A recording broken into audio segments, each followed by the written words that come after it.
Anxiety and Passover, two things that just don't go well together. If you guys are Jewish and you celebrate Pesach, well, you know how crazy it is before Pesach. And if you're not, just think about spring cleaning.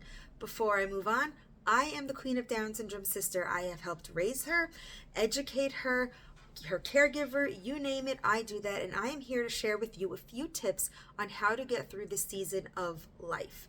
So, like I mentioned, the theme of this video is anxiety and Passover. Now, I myself have to turn over the whole entire house. I have to get rid of anything that has bread and gluten, whether it's eating or cooking or giving it away. I have to take out all of my Passover stuff. We go under every little nook and cranny of the couch. None of my Passover stuff is touching my everyday stuff. And when you have a child with Down syndrome or any type of anxiety who's just like, I don't know, I can't do it, and it's just, whoa, take a step back and let's look at this logically. The first thing is you have to make it fun. And by fun, I don't mean go out of your way to make it fun. No, we stop there. We make life natural. But what I mean by make it fun, set your child up for success. Now, when the Queen of Down syndrome was little, I didn't think of this till I think she was 10 or even older. I got one of those play kits. I wish I got both, but I got one of those, and I'm going to leave a link so you can see what I'm talking about. You know those little caddies that have the spray bottle and the sponge and the cleaner? And I basically made a solution of vinegar and water, and I said, here's what you're going to use to clean. That's make it fun. And now, I wish I knew when she was younger, they have the mop, they have the broom, they have everything. So give her the setup for success. Give her everything she needs. Present it right before spring cleaning. And if you have one from last year, just wash everything, make it new, make it fun, put a few drops of essential oil so it's fragrant and smells good, and say, hey, this is your cleaning set. You can now help clean for Passover, in my case, or spring cleaning in some of your cases. The next thing is, Mom, there's about 1 million chores to do. And quite frankly, I know it takes a little bit of brain bandwidth, and that's something I don't always have. Cheat with ChatGPT. I cannot tell you how amazing it is. But basically, make a list of 10 or 20 chores and then organize it by what is most important for you. Now that could mean, let's look at the bedroom. Is it most importantly that she switches over her linen, or is it most important that she goes through her desk drawer and take out things that she wants or doesn't want? Again, Mom, go through the list and pick out the top 10 or 20 things you're like, oh, I need this done. And you know what? My child could do it without me. Then make that list. Now, just a little tip. If your child has, I guess more cognitive disabilities, you might want to shorten it to 5 or maybe 3 and do this on a day-by-day task. For the Queen of Down syndrome, I can actually start a month before Pesach and say, hey, here are the 20 chores that I need done.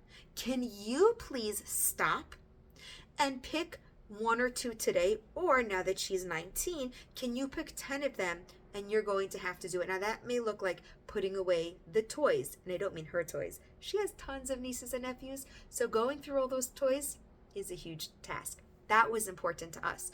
Another one that is important, believe it or not sure how this happened, but the Queen's niece spilled Cheerios all over the trampoline.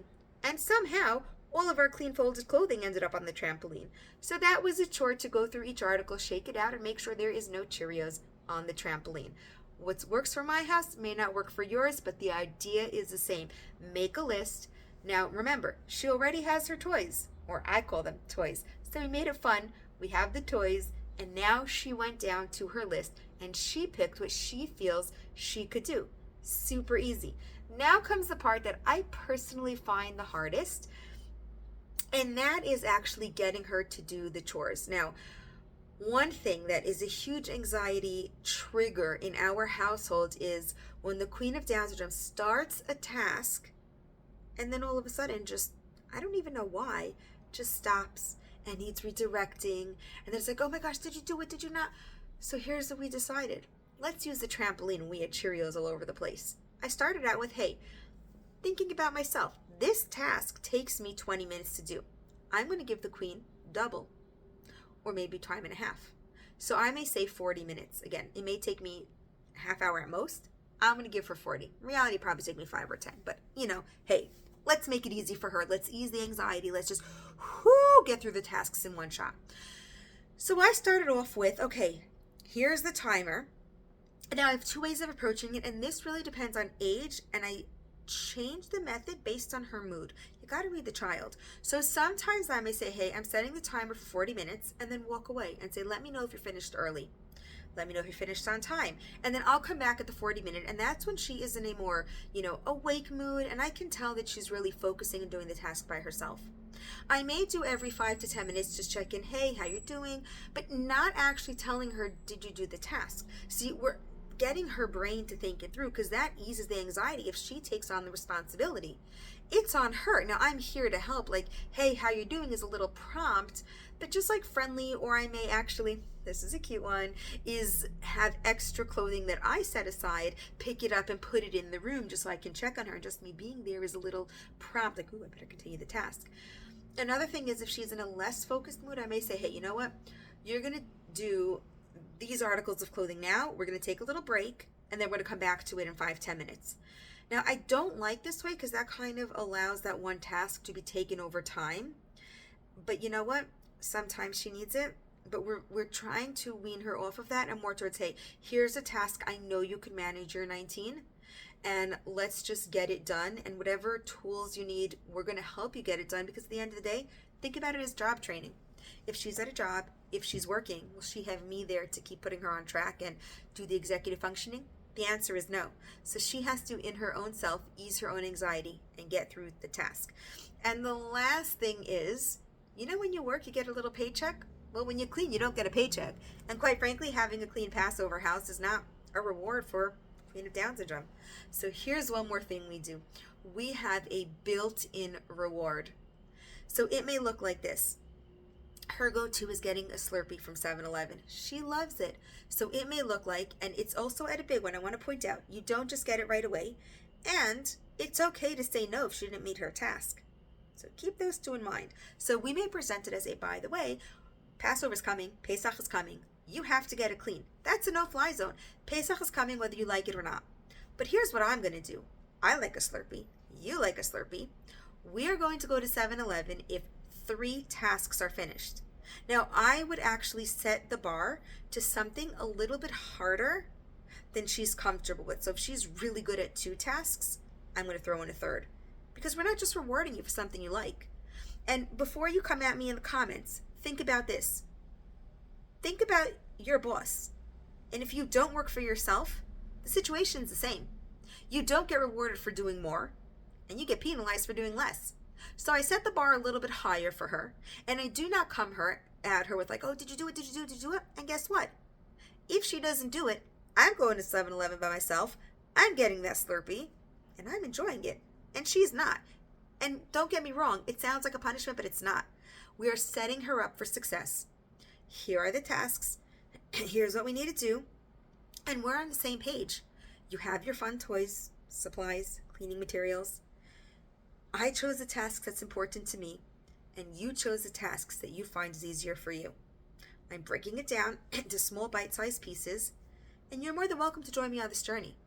And you're also more than welcome to say, nope, I can't do it. But at the same time, in your real job, if you say no, you can't do it, and the boss hired you to do it, most likely, you're either getting docked pay or you're fired. And I don't want the Queen of Down syndrome to experience that in real life. I'd rather her lose one Slurpee than lose the whole paycheck. So that's how I think about it. And you know what, for the most part, she is meeting her milestones. For the most part, she is getting her rewards. And guess what? Fun fact, new skill unlocked. Didn't think that one would happen. She's actually coming to me now saying, hey, I finished this. Can I do an extra chore? So you never know where this is going to lead. But bottom line is we're here to ease the anxiety that comes with cleaning. In my case, Pesach prep. In some of your case, is spring cleaning. And just to have a nice clean house with less arguing, more pleasant, more expectations. And the results are literally magical. Let me know what you think down below. I'm going to leave the tools that either A, she has, or B, I wish she had, and I will be purchasing for Princess P. So super excited as she gets older. And let me know what topic you want to see next, because this space is for you guys. I am sharing the Queen of Down syndrome's experience. I am a classroom teacher. I am a sister to the Queen of Down syndrome. and Princess P's mother, and I have all this experience I want to share with you so you guys can pick the best tools and have the best life ever for your littles. Thank you guys so much for stopping by.